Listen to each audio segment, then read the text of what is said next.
Okay ma'am.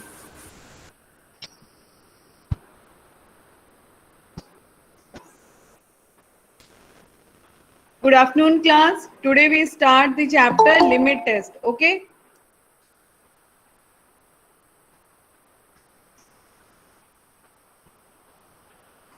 So the first question that comes in our mind is what is limit test? ठीक है. So limit means a value or the amount of a material or a substance that is present in a dosage form or any sample.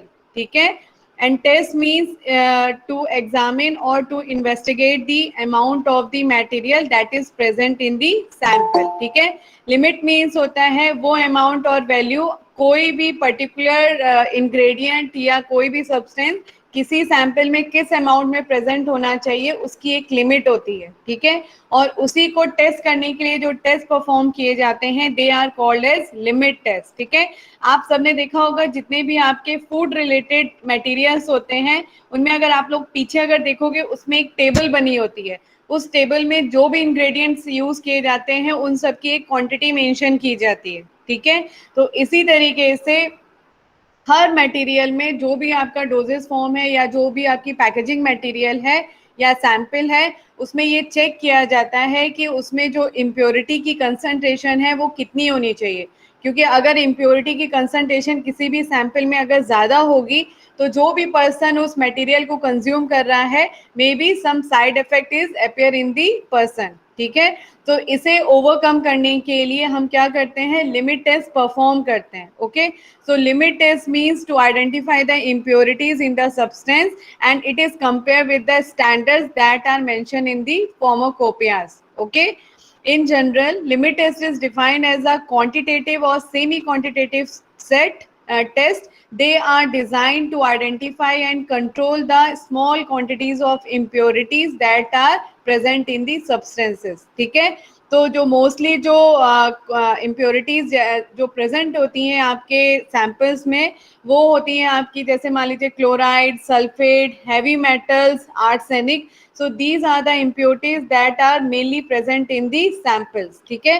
Quantitative means होता है quantity को check करना. ठीक है. तो ऐसे जो टेस्ट परफॉर्म किए जाते हैं किसी भी मटेरियल की क्वांटिटी को टेस्ट करने के लिए they are called as quantitative test. यहां तक क्लियर हो गया है. Yes ma'am. ठीक है. So limit test is generally carried out to determine the amount of inorganic impurities present in the compound or test sample. Okay. So impurity means any material that affect the purity of the material, that is drug substance or active ingredient. ठीक है. अगर किसी भी drug substance में या active ingredient में अगर impurity का परसेंटेज बढ़ जाएगा तो उसकी प्रॉपर्टीज खराब हो सकती है, उसकी प्योरिटी खराब हो सकती है. ठीक है. तो उसे प्रिवेंट करने के लिए हम लिमिट टेस्ट को कैरीड आउट करते हैं. Okay. So for performing any limit test Nessler cylinders are mainly used. आप सबने लैब में देखे होंगे नेस्लर सिलेंडर. यहाँ पे देखिए एक पिक्चर बनी हुई है, दो सिलेंडर्स दिखाई पड़ रहे हैं. Yes ma'am. स्टैंडर्ड. हाँ, एक दो जनरली लिए जाते हैं, एक स्टैंडर्ड्स के लिए एक टेस्ट सैंपल के लिए. ठीक है. और जो टेस्ट सैंपल होता है उसका कलर या उसका टर्बिडिटी चेक की जाती है स्टैंडर्ड के साथ. ठीक है. तो इस तरीके से सिलेंडर्स, ये जो सिलेंडर्स होते हैं that are mainly use for performing the limit test are called as Nessler cylinders. ठीक है. अगर आप इसका एक मार्क देखोगे, ये जो मार्क होता है ये एक 50 ml का मार्क होता है. मतलब जो सैंपल है वो जो मार्क शो करता है कि आपका जो सैंपल है वो पूरा 50 ml तक फिल हो गया. ठीक है. क्लियर हो गया बेटा. Yes ma'am. Okay, so start with the limit test for chloride. If there is presence of chloride in your test sample, then क्या करेंगे लिमिट टेस्ट परफॉर्म करने के लिए the soluble chloride that is present in the test sample is react with the silver nitrate in the presence of dilute nitric acid. Okay, so in the presence of dilute nitric acid क्या होगा silver chloride का precipitate form होगा. Okay, due to the precipitation of silver chloride turbidity induce होगी. Turbidity means होता है धुंधला, मतलब जो आपका क्लियर सॉल्यूशन है उसमें थोड़ा सा धुंधलापन हो जाता है, टर्बिडिटी आ जाती है. ठीक है। अगर ये जो टर्बिडिटी है, अगर क्लोराइड की कंसंट्रेशन आपके टेस्ट सैंपल में ज्यादा होगी तो क्या होगा, जब क्लोराइड सिल्वर नाइट्रेट के साथ रिएक्ट करेगा इन the presence of dilute nitric acid, silver chloride formation ज्यादा होगा, प्रेसिपिटेट ज्यादा बनेगा, तो जो टर्बिडिटी इंड्यूस हो रही है वो क्या होगी, वो भी बहुत ज्यादा होगी। ठीक है, तो ऑब्जर्वेशन किया जाता है if the turbidity of the test sample is more than the standard sample, तब क्या होगा, जो भी सैंपल है उसे फेल कर दिया जाएगा, उसे यूज नहीं किया जाएगा। And if the turbidity of the test sample is less than the standard sample, then क्या होगा, सैंपल आप यूज कर सकते हैं, वो टेस्ट पास कर जाएगा। ठीक है, so in the limit test of the chloride what is the purpose of dilute nitric acid, ये एक मेन क्वेश्चन है जो जनरली पूछा जाता है लिमिट टेस्ट में कि पर्टिकुलर रिएजेंट का क्या पर्पस है उस टेस्ट को परफॉर्म करने के लिए। ठीक है, तो in case of chloride, dilute nitric acid is used to provide the acidic environment, okay, because in the acidic environment silver chloride precipitation is takes place, and due to the silver chloride precipitate turbidities occur in the Nestor cylinder. Clear हो गया first test बेटा, first limit test clear हो गया है। Ma'am एक बार और। देखिए, लिमिट टेस्ट क्लोराइड का, हम क्लोराइड का क्या कर रहे हैं, लिमिट टेस्ट, मतलब जो भी आपके पास एक 10 सैंपल आया है उस टेस्ट सैंपल में क्लोराइड का कितनी कंसंट्रेशन प्रेजेंट है, इसे चेक करने के लिए आप टेस्ट परफॉर्म कर रहे हो। ठीक है, तो टेस्ट कैसे परफॉर्म करेंगे, जब जो टेस्ट सैंपल है उसकी अगर आप रिएक्शन करा रहे हो सिल्वर नाइट्रेट के साथ, ठीक है, in the presence of dilute nitric acid, मतलब टेस्ट सैंपल लिया, टेस्ट सैंपल में आपने क्या ऐड किया, सिल्वर नाइट्रेट, सिल्वर नाइट्रेट को ऐड किया, उसी टाइम पे आपने और क्या है, अनदर इंग्रेडिएंट क्या ऐड किया है, डाइल्यूट नाइट्रिक एसिड। ठीक है, तो क्या होगा, जब ये तीनों चीजें एक दूसरे के कांटेक्ट में आएंगी तो रिएक्शन होगी, तो रिएक्शन होने की वजह से जो फाइनल जो प्रोडक्ट निकल रहा है वो क्या निकल रहा है, सिल्वर क्लोराइड।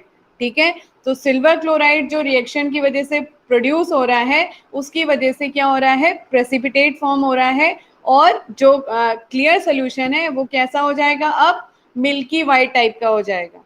अगर आप इधर देखोगे यहाँ पे एक पिक्चर है, दिखाई पड़ रही है, यस मैम।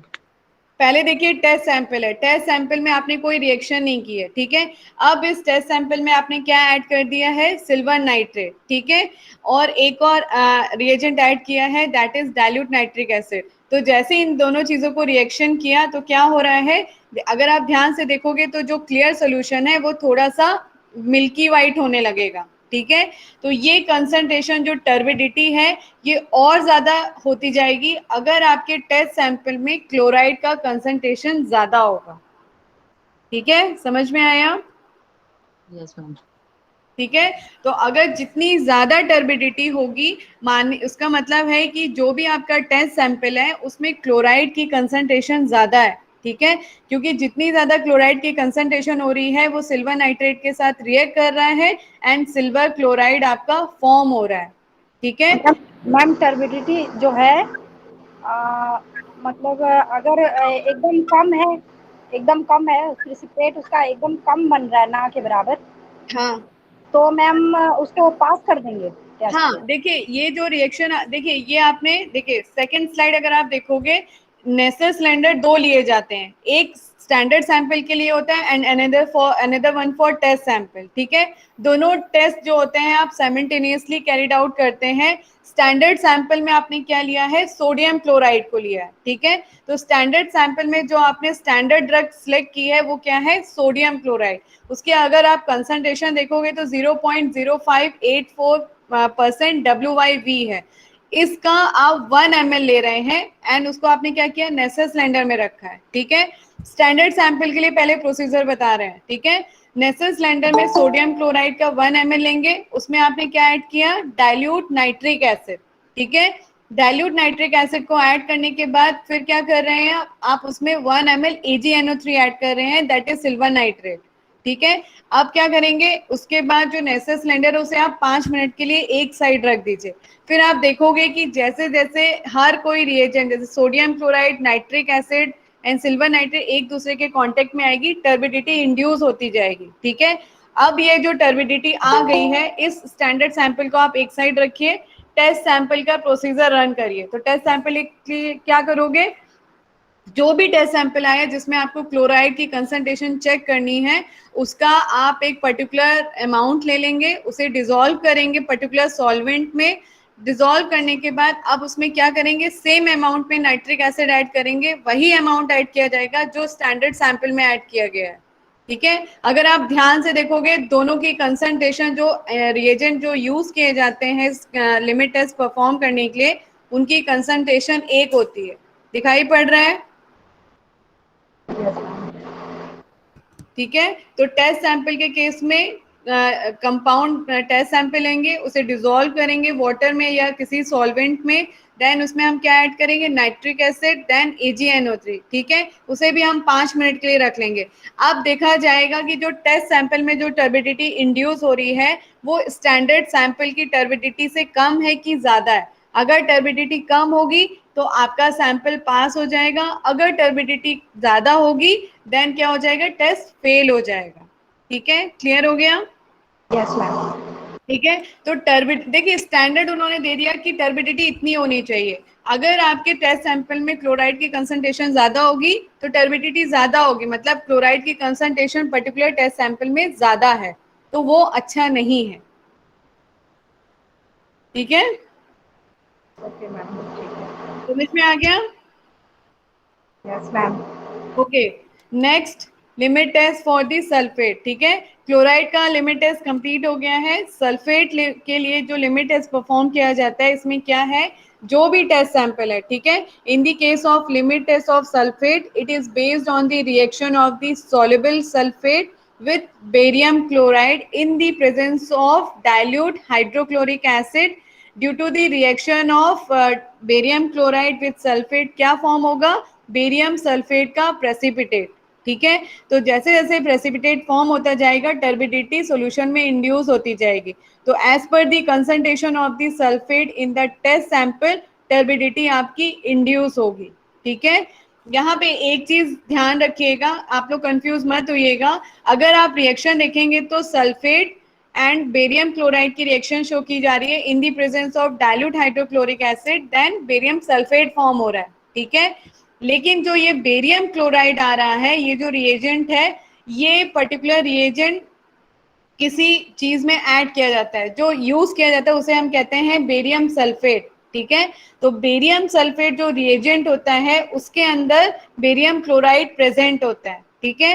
तो बेरियम क्लोराइड के अलावा sulphate free alcohol and small amount of potassium sulphate is also present in the barium sulphate reagent, ठीक है।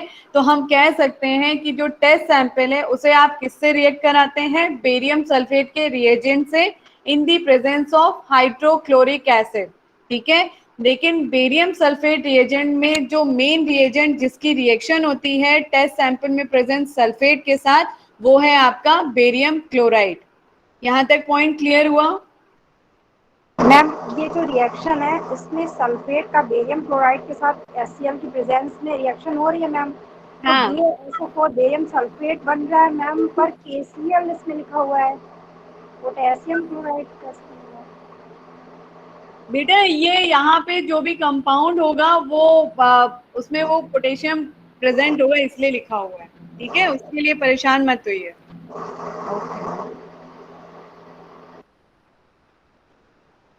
बेटा आ रही है आवाज? Yes ma'am, yes. देखिए यहाँ पे यही मैं आपसे कह रही हूँ, अगर आप नीचे एक पॉइंट दिया हुआ है, barium sulphate reagent contain barium chloride, sulphate free alcohol and small amount of potassium sulphate, तो ये जो आप KCl बोल रहे हो, ये पोटेशियम यहाँ से आ रहा है, यस मैम। ठीक है। क्लियर हो गया? क्लियर है मैम। ठीक है। नेक्स्ट यहाँ पे प्रोसीजर दिया है, procedure for test sample and standard sample, ठीक है। सो फॉर स्टैंडर्ड सैंपल हम क्या करेंगे, पोटेशियम सल्फेट का 1 ml लेंगे in the natural cylinder, to this 2 ml of dilute hydrochloric acid, to this क्या ऐड करेंगे, 5 ml बेरियम सल्फेट रिएजेंट, ठीक है। आप यहाँ पे देखो बेरियम सल्फेट रिएजेंट शो किया गया है, ठीक है। उसका 5 ml ऐड करेंगे then keep aside for 5 minute, 5 minute के बाद स्टैंडर्ड सैंपल में टर्बिडिटी इंड्यूस हो जाएगी, ठीक है। इसके बाद क्या करेंगे, टेस्ट सैंपल प्रिपेयर करेंगे। For test sample specific amount of compound is dissolved in the water or any other solvent and then it is transferred into the Nestor cylinder.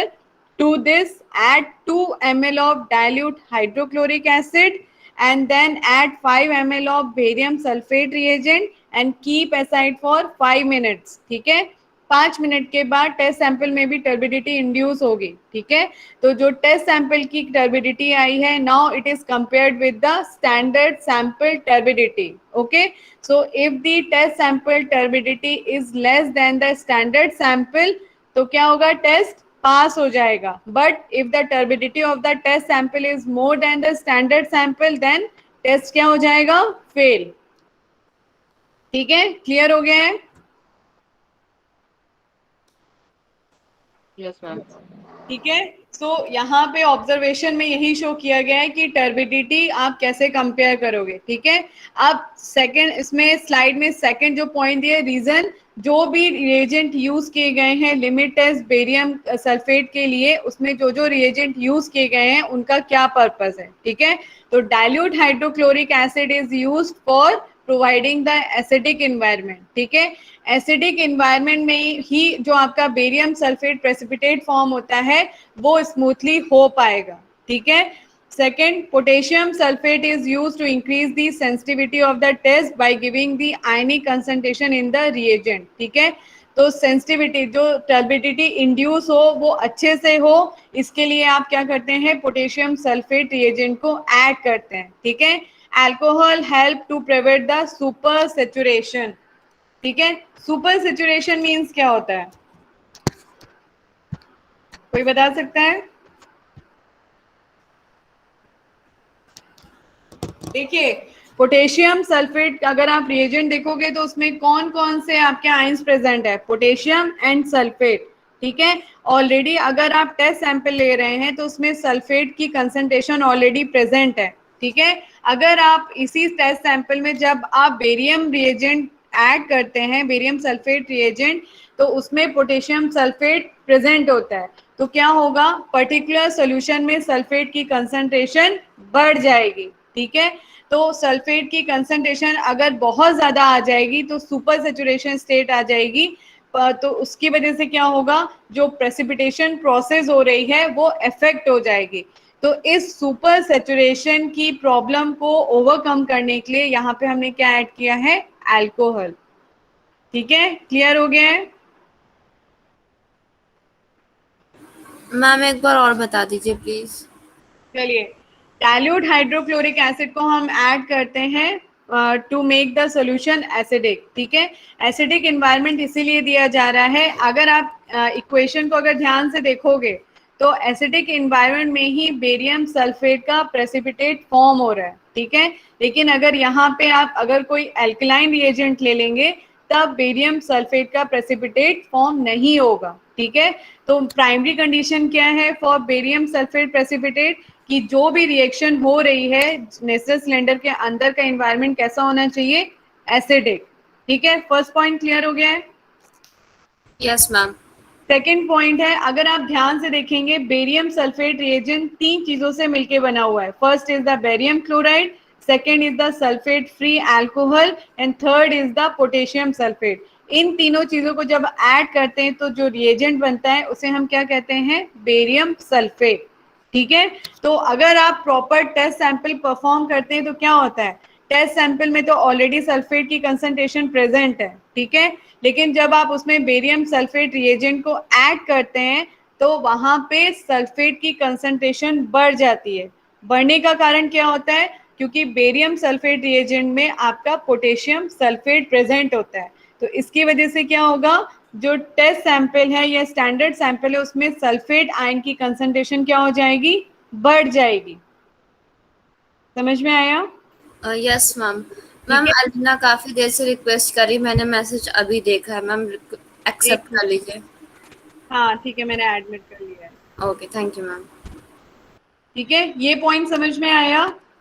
तो अगर मान लीजिए किसी रिएक्शन में अगर सेचुरेशन पॉइंट आ जाता है, ठीक है, आपने देखा होगा क्रिस्टलाइजेशन प्रोसेस होता है, सबने देखा है लैब में टेस्ट किए जाते हैं। Yes ma'am. क्रिस्टलाइजेशन मीन्स क्या होता है, अगर किसी भी सॉल्वेंट में सॉल्यूट की कंसंट्रेशन जब बढ़ जाती है एक पॉइंट के बाद, तो क्या हो जाता है, क्रिस्टलाइजेशन शुरू हो जाता है।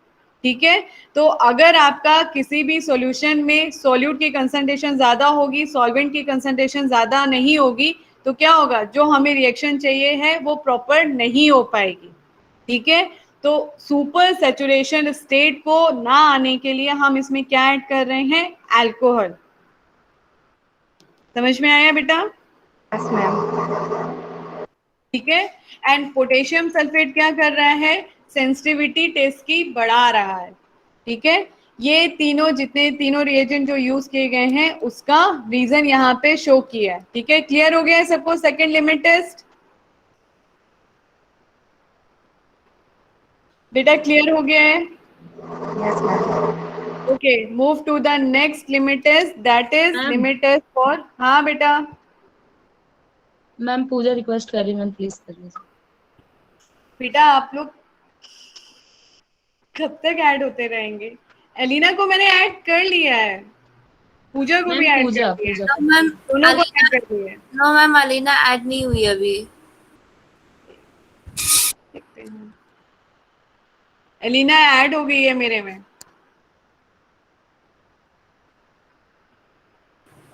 यस मैम, हो गई आप। चलिए, next is limit test for the iron. ठीक है, लिमिट टेस्ट आयरन का थोड़ा सा कंफ्यूजिंग है, इसलिए ध्यान से एक बार सुनिएगा। जो भी टेस्ट सैंपल होता है उसमें जो आयरन है वो फेरस फॉर्म में भी हो सकता है, फेरिक फॉर्म में भी हो सकता है। ठीक है, तो यहाँ पे एक चीज ध्यान रखिएगा, रिएक्शन में Fe2+ भी हो सकता है, Fe3+ भी हो सकता है, उसे लेके कंफ्यूज मत होइएगा। ठीक है, चलिए, limit test of iron is based on the reaction of iron that is present in the test sample with thioglycolic acid in the presence of ammoniacal solution और अमोनिया। ठीक है, तो मेनली लिमिट टेस्ट आयरन में क्या होता है, जो test sample है जिसमें iron as a impurity present है उसे आप रिएक्ट कराते हैं विथ थायोग्लाइकोलिक एसिड, और जो ये रिएक्शन होती है between iron and thioglycolic acid, this takes place in the alkaline medium. ठीक है, तो एल्कलाइन मीडियम को प्रोवाइड करने के लिए हमने यहाँ पे क्या ऐड किया है, अमोनिया। ये पॉइंट क्लियर हुआ बेटा?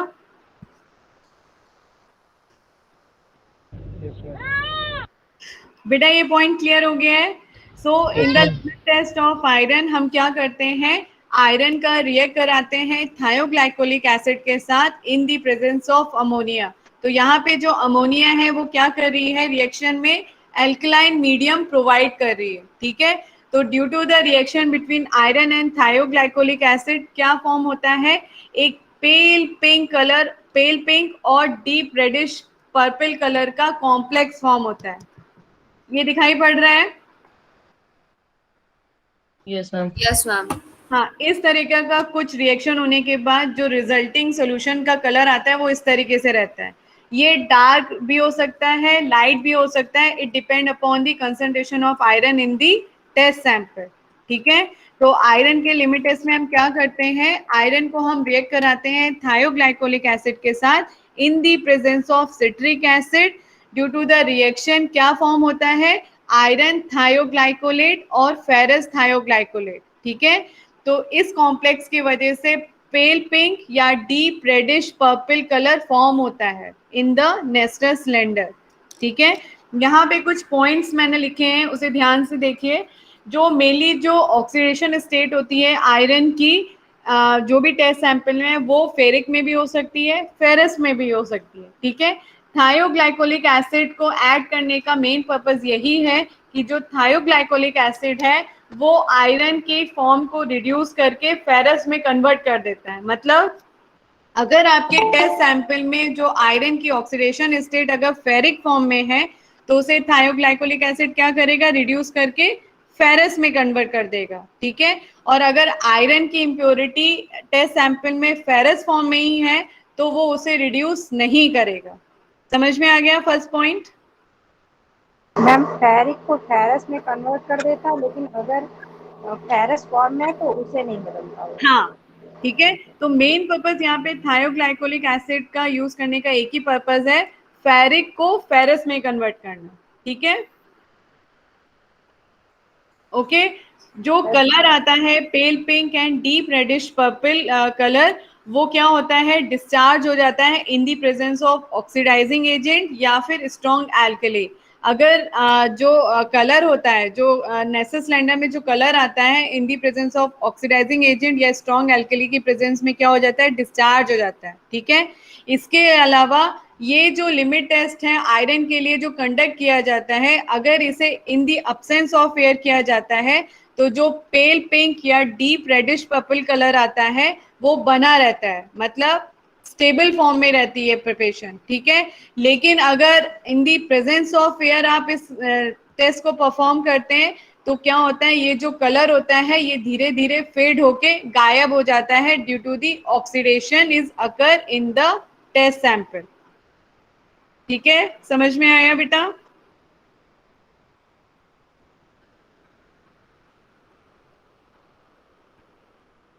मैम एक बार और बताइए। एक बार और बता दे। चलिए हम एक बार और बता दे रहे हैं। यहाँ पे 3 पॉइंट्स मैंने यहाँ मेंशन किए। फर्स्ट, ऑक्सीडेशन स्टेट आयरन की डिपेंड करती है कि वो फेरिक में है कि फेरस में है, ठीक है। तो जो टेस्ट सैंपल है जिसे आप रिएक्ट करा रहे हैं थायोग्लाइकोलिक एसिड के साथ, तो यहाँ पे थायोग्लाइकोलिक एसिड का एक ही पर्पस है, वो रिड्यूस करता है फेरिक को फेरस में, ठीक है। तो अगर आपके टेस्ट सैंपल में आयरन अगर फेरिक फॉर्म में है तो उसे थायोग्लाइकोलिक एसिड फेरस में कन्वर्ट कर देगा, ठीक है। लेकिन अगर इम्प्योरिटी आयरन की एज अ फेरस ही प्रेजेंट है तो थायोग्लाइकोलिक एसिड उसको रिड्यूस नहीं करेगा, उसके साथ जाके कॉम्प्लेक्स फॉर्म करके फेरस थायोग्लाइकोलेट में कन्वर्ट हो जाएगा, ठीक है। कॉम्प्लेक्स फॉर्म होने की वजह से जो पेल पिंक कलर आता है या डीप रेडिश पर्पल कलर आता है, ये डिस्चार्ज हो जाता है। डिस्चार्ज मतलब गायब होने लगता है in the presence of oxidising agent या फिर स्ट्रॉन्ग एल्कली, ठीक है। मान लीजिए आपने रिएक्शन करा दिए, कॉम्प्लेक्स फॉर्म कर दिया है, कॉम्प्लेक्स में जो कलर है वो पेल पिंक कलर का आ गया है, ठीक है। अगर उसी नेचर सिलेंडर में अगर आप कोई ऑक्सीडाइजिंग एजेंट ऐड कर दीजिए, फॉर एग्जाम्पल पोटेशियम परमैंगनेट को ऐड कर दो, कि तो क्या होगा, उसका कलर हटने लगेगा, गायब होने लगेगा, ठीक है। वहीं पे अगर आप स्ट्रॉन्ग एल्कली यूज करते हैं, फॉर एग्जाम्पल सोडियम हाइड्रोक्साइड, तो क्या होगा, कलर स्ट्रॉन्ग एल्कली की प्रेजेंस में फेड होने लगेगा, ठीक है। सेकेंड पॉइंट ये था, ठीक है। थर्ड पॉइंट, ये जो लिमिट टेस्ट में जो कलर डेवलपमेंट होता है पेल पिंक और reddish deep reddish purple colour, ये in the presence of air क्या हो जाता है, फेड होने लगता है, ठीक है। समझ में आया? फेड क्यों होता है? Due to the oxidation reaction, ठीक है। तीनों पॉइंट क्लियर हो गए हैं बेटा? Yes ma'am. चलिए, यहाँ पे मैंने दोनों का प्रोसीजर यहाँ पे स्लाइड में मेंशन किया है for the test sample and standard sample. तो फॉर द स्टैंडर्ड सैंपल हम क्या करते हैं, 2 ml of solution of iron is diluted with the water and volume makeup up to 40 ml, ठीक है। टू दिस ऐड करते हैं हम citric acid and thioglycolic acid, ठीक है। After that ammonia is add to make the solution alkaline, ठीक है। Due to the addition of this reagent to the iron solution क्या होगा, colour development is takes place, ठीक है। Same procedure test sample के लिए भी करते हैं। सैंपल का स्पेसिफिक अमाउंट डिसॉल्व करते हैं सॉल्वेंट में, then to this citric acid thioglycolic acid add किया जाता है। ऐड करने के बाद सॉल्यूशन को अल्कलाइन करने के लिए अमोनिया ऐड की जाती है, ठीक है। ऐड करने के बाद कलर डेवलपमेंट होता है, ठीक है। देन ऑब्जर्व किया जाता है कि जो पर्पल कलर जो प्रोड्यूस हो रहा है टेस्ट सैंपल में, it is greater than the standard sample और less than the standard sample, okay. So if the purple color or pale pink color is less than the standard sample, तब क्या होगा, test pass हो जाएगा, ठीक है। लेकिन जो कलर डेवलप हो रहा है टेस्ट सैंपल में, if it is more than the standard sample, तब क्या होगा, आपका जो टेस्ट है वो फेल हो जाएगा, ठीक है। क्लियर हुआ? ठीक है। Citric acid is help to precipitate of iron by ammonia by forming a complex with it. Citric acid mainly क्या करते हैं, जब आप अमोनिया को ऐड करते हैं आयरन के सैंपल में, तब क्या होता है, अमोनिया क्या करती है, कोशिश करती है आयरन के साथ प्रेसिपिटेट बनाने के लिए, ठीक है। तो इसे प्रिवेंट करने के लिए हम सिट्रिक एसिड को यूज करते हैं। तो सिट्रिक एसिड क्या करता है, सिट्रिक एसिड अमोनिया के साथ जाके कॉम्प्लेक्स फॉर्म हो जाता है, ठीक है। Thioglycolic acid is used to reduce the ferric salt to the ferrous and ammonia is used to make the solution alkaline. बेटा क्लियर हो गया है?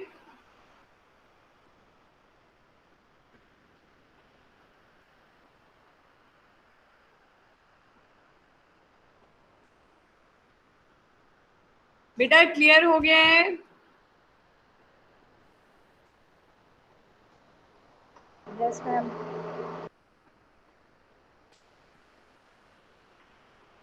चलिए, next test sample is for heavy metals, ठीक है।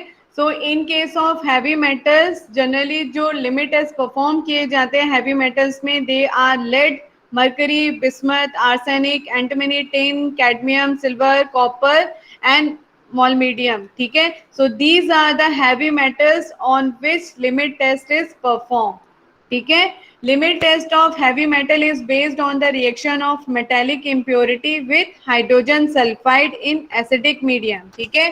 Due to the reaction between the metallic impurity and hydrogen sulphide, brownish colour is develop in the solution, ठीक है। तो एक चीज याद रखिएगा, जो मेटेलिक इम्प्योरिटीज होती हैं उन्हें एक्सप्रेस करने के लिए जो कंसंट्रेशन या जो यूनिट दी गई है उसे हम कहते हैं पार्ट्स पर मिलियन, जिसे हम बोलते हैं ppm, ठीक है। यूजुअली जो लिमिट दी गई है फॉर हैवी मेटल्स के लिए as per the Indian pharmacopoeia is 20 ppm। ये पॉइंट क्लियर हुआ बेटा?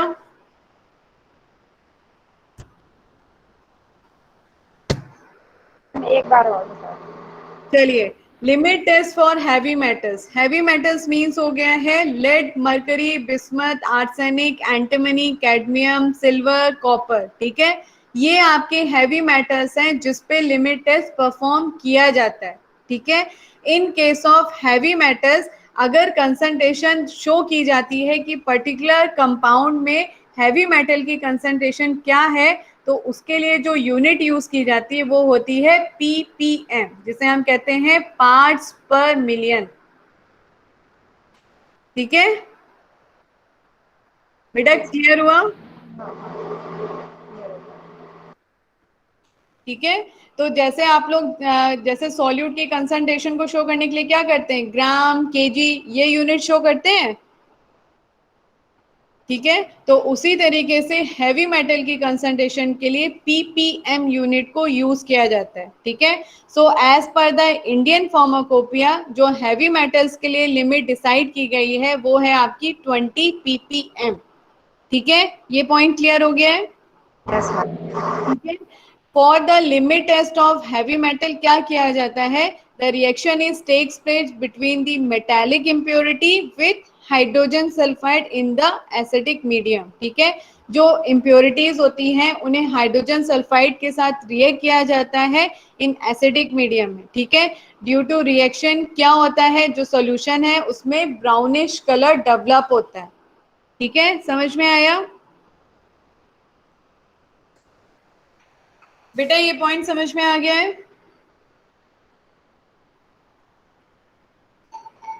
So in case of heavy metals in Indian pharmacopoeia, 3 methods are used for performing the limit test, ठीक है। First method is based on the use for the substances which gives clear colorless solution under specific condition, ठीक है। जो heavy metals हैं उनके लिए 3 type के methods use किए गए हैं लिमिट टेस्ट को परफॉर्म करने के लिए, ठीक है। तो जो मेथड 1 है वो उन सब्सटेंस के लिए यूज किया गया है जो हाइड्रोजन सल्फाइड के साथ जब रिएक्शन की जाती है तो वो एक क्लियर कलरलेस सोल्यूशन प्रोवाइड करते हैं। तो जो ऐसे अगर सब्सटेंस हैं जो क्लियर कलरलेस सोल्यूशन देते हैं उनके लिए हम मेथड 1 यूज करते हैं, ठीक है। सो इन मेथड 1 में क्या होता है, फॉर स्टैंडर्ड सैंपल पहले हम क्या करते हैं, लेड का सोल्यूशन प्रिपेयर करते हैं and it is diluted with water, ठीक है। टू दिस अमोनिया और acetic acid is used to adjust the pH between 3 to 4, ठीक है। इसके बाद क्या करते हैं, इस जो रिजल्टिंग सॉल्यूशन है उसे वॉल्यूम में मतलब उसको और डिस्टिल करने के लिए वाटर ऐड करते हैं या डाइल्यूट करने के लिए वाटर ऐड करते हैं, ठीक है। उसके बाद उसमें आप क्या ऐड करेंगे, हाइड्रोजन सल्फाइड सॉल्यूशन, ठीक है। और जो सॉल्यूशन आपका रिजल्टिंग बना है उसे आप 5 मिनट के लिए रख देंगे। रखने के बाद देखोगे कि उसमें कोई कलर डेवलपमेंट हो रहा है कि नहीं हो रहा है, ठीक है। टेस्ट सैंपल के लिए क्या करेंगे, जो भी टेस्ट सैंपल है उसका स्पेसिफिक क्वांटिटी लेके उसे आप डिसॉल्व करेंगे सॉल्वेंट में, सॉल्यूशन प्रिपेयर करेंगे, then it is transferred into the Nessler cylinder, ठीक है। To this Nessler cylinder add dilute ammonia or acetic acid solution to adjust the pH between 3 to 4, ठीक है। मेनली मेथड 1 के लिए जो pH मेंटेन किया गया है वो 3 to 4 है, ठीक है। तो 3 to 4 pH को मेंटेन करने के लिए जो रिएजेंट यूज किए गए हैं दे आर डाइल्यूट अमोनिया और एसिटिक एसिड, ठीक है। ऐड करने के बाद फिर क्या करेंगे, अगेन इसे डाइल्यूट करेंगे विद डिस्टिल्ड वाटर। डाइल्यूट करने के बाद to this add 10 ml of freshly prepared hydrogen sulphide solution, ठीक है। तो क्या होगा, जैसे hydrogen sulphide solution test sample के कांटेक्ट में आएगा in the presence of acetic acid and dilute ammonia, या तो कलर फॉर्मेशन होगी या कलर फॉर्मेशन नहीं होगी, ठीक है।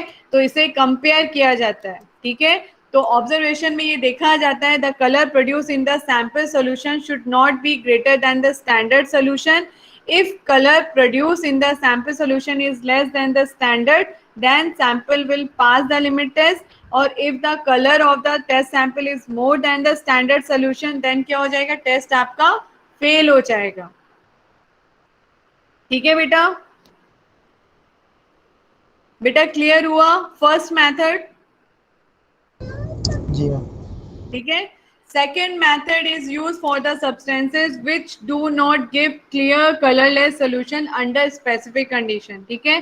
तो इसमें हम क्या करते हैं, पहले जो भी आपका टेस्ट सैंपल है, जनरली लेड हैवी मेटल के केस में जो स्टैंडर्ड सैंपल लिया जाता है वो है आपका लेड सोल्यूशन, ठीक है। लेड सोल्यूशन को प्रिपेयर किया जाता है, then it is diluted with water. To this add dilute acetic acid for maintaining the pH between 3 to 4. Then again it is diluted with water. Then add freshly prepared hydrogen sulfide solution, ठीक है।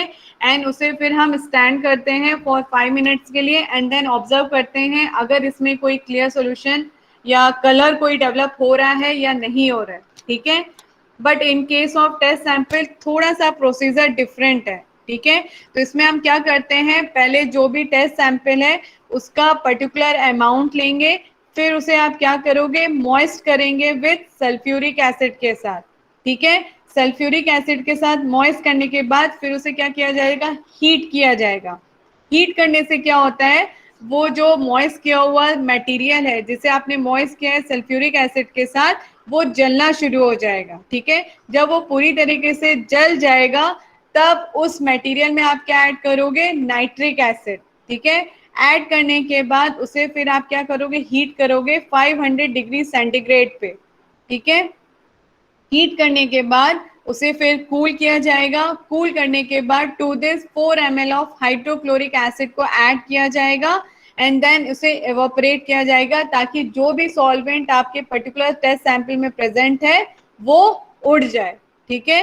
Then again क्या करेंगे, moist करेंगे the residue with the 10 ml hydrochloric acid के साथ। उसके बाद उसे डाइजेस्ट करेंगे, फिर न्यूट्रलाइज करेंगे विद अमोनिया सोल्यूशन, ठीक है। यहाँ पे जो अमोनिया सोल्यूशन या एसिडिक सोल्यूशन को यूज किया जा रहा है वो पीएच को एडजस्ट करने के लिए किया जा रहा है, ठीक है। आफ्टर दैट क्या करेंगे, इसे डाइल्यूट करेंगे। डाइल्यूट करने के बाद अगेन उसमें ऐड करेंगे हाइड्रोजन सल्फाइड सोल्यूशन, देन उसको फिर स्टैंड करेंगे 5 मिनट के बाद और देखा जाएगा अगर कोई कलर प्रोड्यूस हो रहा है कि नहीं, ठीक है। If the colour that is produce in the test sample is more than the standard sample, तब क्या हो जाएगा, टेस्ट फेल हो जाएगा, ठीक है। If the colour of the test sample is less than the standard sample, test क्या हो जाएगा, पास हो जाएगा, ठीक है। मेथड 2 क्लियर हो गया।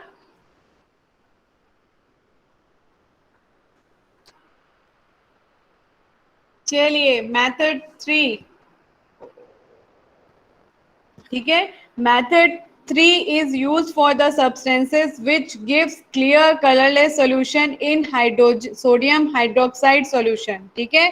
तो मेथड 3 जो है उसमें देखा जाता है कि सोडियम हाइड्रोक्साइड सॉल्यूशन के साथ पर्टिकुलर सब्सटेंस का क्या रिएक्शन होता है, ठीक है। तो इसमें क्या करते हैं, स्टैंडर्ड के केस में लेड सॉल्यूशन प्रिपेयर करते हैं, then to this dilute sodium hydroxide solution को ऐड किया जाता है, then to this sodium sulphide solution को ऐड करके फिर देखा जाता है कि कोई कलर डेवलप हो रहा है कि नहीं हो रहा है, ठीक है।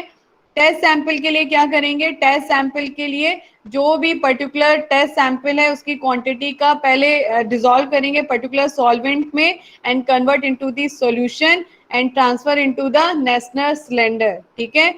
टू दिस हम क्या ऐड करेंगे, पर्टिकुलर या 5 ml of dilute sodium hydroxide solution, ठीक है। उसके बाद उसी सॉल्यूशन में हम सोडियम सल्फाइड सॉल्यूशन को ऐड करेंगे एंड देखेंगे कोई कलर डेवलप हो रहा है कि नहीं हो रहा है, ठीक है। अगेन ऑब्जर्वेशन में सेम चीज देखी जाती है, अगर टेस्ट सैंपल का कलर स्टैंडर्ड सैंपल से ज्यादा होता है तो टेस्ट फेल हो जाएगा, अगर टेस्ट सैंपल का कलर स्टैंडर्ड सैंपल से कम होगा तो टेस्ट आपका पास हो जाएगा, ठीक है। So these are the 3 methods that are used for the limit test of the heavy metal, ठीक है। Next is the limit test for the arsenic. Limit test of for arsenic is the most important limit test. ये हमेशा पूछा जाता है, इसे ध्यान से अच्छे से याद कर लीजिएगा हर एक स्टेप, ठीक है। So principle of the limit test for the arsenic is it is based on the reaction of arsenic gas with hydrogen ion to produce yellow stain on the mercuric chloride paper in the presence of reducing agent like potassium iodide, zinc, ठीक है। So for performing the limit test for arsenic, special type of apparatus is used and it is called as gut jet apparatus, ठीक है।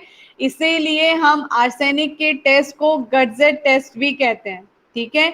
तो अगर आपसे कई बार question पूछा जाता है कि एक्सप्लेन गट जेट टेस्ट और लिमिट टेस्ट फॉर आर्सेनिक, दोनों ही एक चीज है। ये पॉइंट क्लियर हो गया बेटा, ठीक है।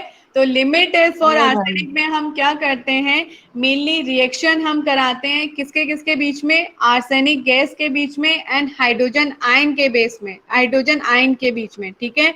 तो जब इन दोनों की रिएक्शन होती है तो एक येलो स्टेन प्रोड्यूस होता है, तो ये जो येलो स्टेन है ये कहाँ पे प्रोड्यूस होता है, मर्क्यूरी क्लोराइड पेपर पे, ठीक है। यहाँ पे मैं पूरा प्रोसीजर नीचे डिस्क्राइब कर रही हूँ कि ये जो टेस्ट है वो कैसे परफॉर्म करते हैं।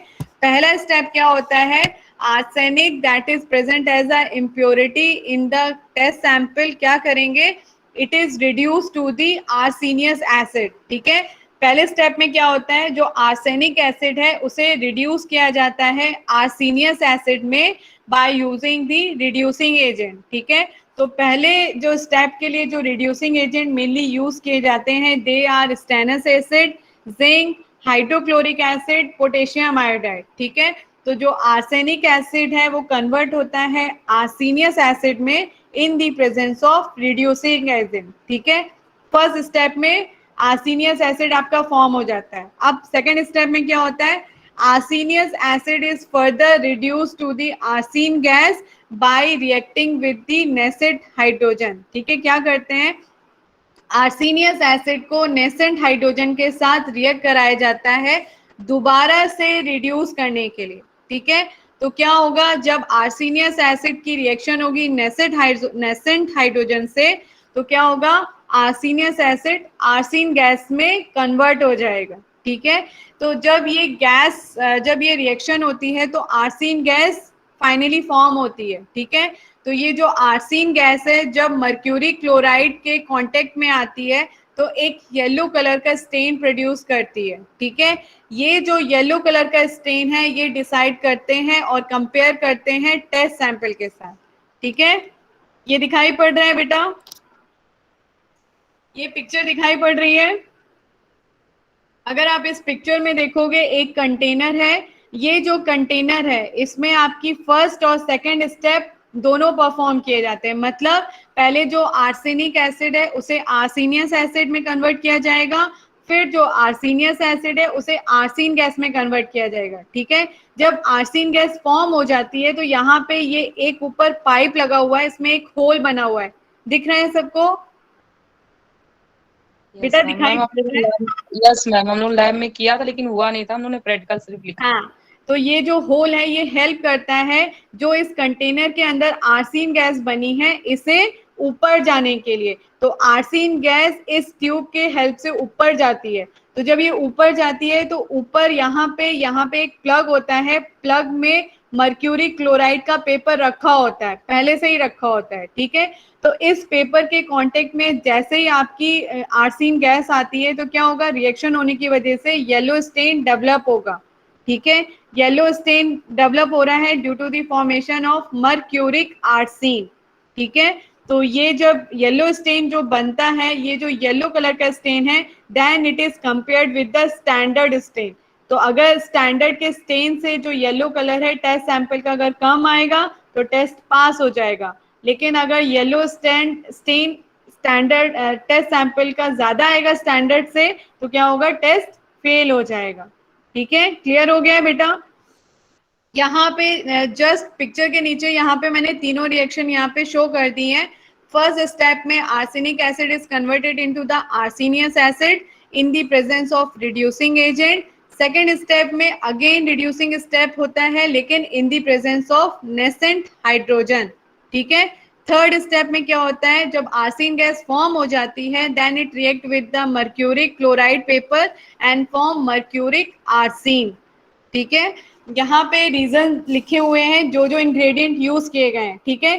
स्टेनस क्लोराइड यहाँ पे यूज किया जाता है फर्स्ट स्टेप में, ठीक है। Stannous chloride is use for complete evaluation of arsine gas, ठीक है। Zinc, potassium iodide, stannous chloride is used as reducing agent, ठीक है। Hydrochloric acid is used to make the solution acidic, ठीक है। Lead acetate, अगर आप देखोगे इस पिक्चर में एक लेड एसीटेट वूल लिखी हुई है, दिख रही है सबको बेटा? लेड एसीटेट की वूल इस पिक्चर में देखिए, अगर आप लोग को दिखाई पड़ रही हो तो। Yes ma'am. ये दिखाई पड़ रही है? Yes ma'am. ठीक है। ये जो लेड एसीटेट वूल होती है उसे क्या करते हैं, जो कॉटन होती है उसे मॉइस्ट किया जाता है विद लेड एसीटेट के साथ, ठीक है। इसका पर्पस ये होता है कि यहाँ पे जब आर्सीन गैस फॉर्म हो रही होती है तो इस रिएक्शन में एक गैस और फॉर्म होती है जिसे हम कहते हैं हाइड्रोजन सल्फाइड गैस, ठीक है। तो यहाँ से पाई होल से दो गैसेस ऊपर की तरफ जा रही हैं, पहली है आर्सीन गैस एंड सेकेंड है हाइड्रोजन सल्फाइड गैस, ठीक है। लेकिन अगर हमें सिर्फ आर्सीन गैस को ही यहाँ से ऊपर तक पहुंचाना है तो हमें क्या करना पड़ेगा, हाइड्रोजन सल्फाइड गैस को ट्रैप करना पड़ेगा, ठीक है। So for this purpose lead acetate wool को यूज किया जाता है। ये क्या करती है, ये हाइड्रोजन सल्फाइड गैस को ट्रैप कर लेती है, जिसकी वजह से ऊपर की साइड अब क्या जाएगा, सिर्फ arsine gas and mercury chloride paper के साथ जाके रिएक्ट करके येलो स्टेन प्रोड्यूस करेगा, ठीक है। ठीक है। उसके बाद नेक्स्ट है नेसेंट हाइड्रोजन का क्या पर्पस होता है। Nascent hydrogen is used to reduce the arsenic compound to arsine और आर्सेनियस हाइड्राइड, ठीक है। अच्छा, यहाँ पे एक पॉइंट मैंने शो किया है, अगर आपको कभी कहीं दिखे स्टेन्ड हाइड्रोक्लोराइड लिखा हुआ है, ठीक है, आपके बुक में कई बार दिया रहता है स्टेन्ड हाइड्रोक्लोराइड, ठीक है। तो स्टेन्ड हाइड्रोक्लोराइड मीन्स होता है कंसंट्रेटेड हाइड्रोक्लोरिक एसिड के सॉल्यूशन में आपने स्टेनस क्लोराइड को ऐड किया, ठीक है। जनरली क्या होता है, stannous hydrochloride is used as a reducing agent, ठीक है। तो अगर आपको आर्सेनिक एसिड को आर्सेनियस एसिड में अगर कन्वर्ट करना है तो वहां पे भी हम क्या यूज कर सकते हैं, स्टेन्ड हाइड्रोक्लोरिक एसिड। ठीक है, क्लियर हो गया बेटा? ये दिखाई पड़ रहा है? नेक्स्ट स्लाइड दिख रही है बेटा? Yes ma'am. ये आपका एक गजेट एपरेटस है, ठीक है। तो इसमें टेस्ट सैंपल के लिए हम क्या करते हैं, by dissolving the specific amount in water and stannous hydrochloric acid, ये पूरा रखते हैं and it is capped in a wide mouth bottle. To this potassium iodide, stannous chloride acid and zinc is added. ठीक है, after that क्या करेंगे, 40 minute के लिए ये पूरी रिएक्शन को एक साइड, ये बॉटल को एक साइड रख देंगे। रखने के बाद फिर क्या किया जाएगा, स्टेन चेक किया जाएगा कि मर्क्यूरी क्लोराइड पेपर के ऊपर जो स्टेन आया है येलो कलर का, वो स्टैंडर्ड के साथ ज्यादा है कि स्टैंडर्ड से कम है। ठीक है,